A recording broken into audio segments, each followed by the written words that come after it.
Friends, rail പാളത്തിൽ ഓടുന്ന car, rail bus, ഒരേ ഒരു ട്രെയിൻ മാത്രം ഓടുന്ന റെയിൽവേ സ്റ്റേഷൻ, റെയിൽ കഫേ, അങ്ങനെ മൊത്തത്തിൽ ഒരു റെയിൽ തീമാണ് ഇന്നത്തെ എന്റെ വീഡിയോ. കൂട്ടത്തിൽ ഒരു രാജ്ഞിയെ നമുക്ക് കാണാം. ഇതാണ് ഓസ്റ്റിൻ റെയിൽ കാർ.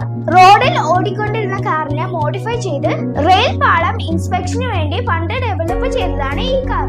സ്റ്റിയറിംഗും എല്ലാം അഴിച്ചു മാറ്റി കംപ്ലീറ്റ്ലി റെയിൽവേ ട്രാക്കിൽ ഓടുന്ന ഒരു കാറാണിത്. ഇത് ഒരു ബസിന്റെ അതേ മോഡലിലുള്ള ട്രെയിനാണ്. അകത്തേക്ക് കയറുന്ന സ്റ്റെപ്പും സീറ്റുകളും ഒക്കെ ശരിക്കും ഒരു ബസ് പോലെ തന്നെയുണ്ട്.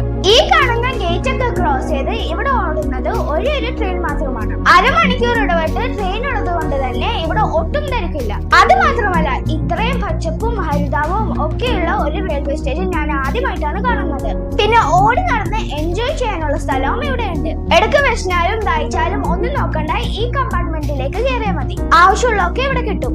ഫ്രീ അല്ലട്ടോ, കാശ് കൊടുക്കണം. ഇനി ഞാൻ ആദ്യം പറഞ്ഞ രാജ്ഞിയെ കാണാം. ഇതാണ് പണ്ട് മൈസൂർ രാജ്ഞി സഞ്ചരിച്ചിരുന്ന സ്പെഷ്യൽ കോച്ച്. കട്ടിലും കസേരയും ഡൈനിങ് ടേബിളും യൂറോപ്യൻ ടോയ്ലറ്റും ഒക്കെയുള്ള ഒരു 5 സ്റ്റാർ റെയിൽ കോച്ച്.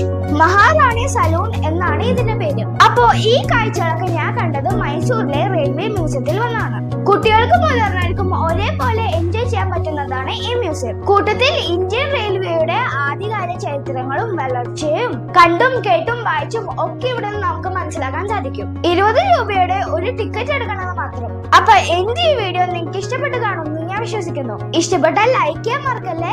അപ്പൊ അടുത്ത വീഡിയോ ആയിട്ട് ഞാൻ വരാം. Stay tune. ബൈ.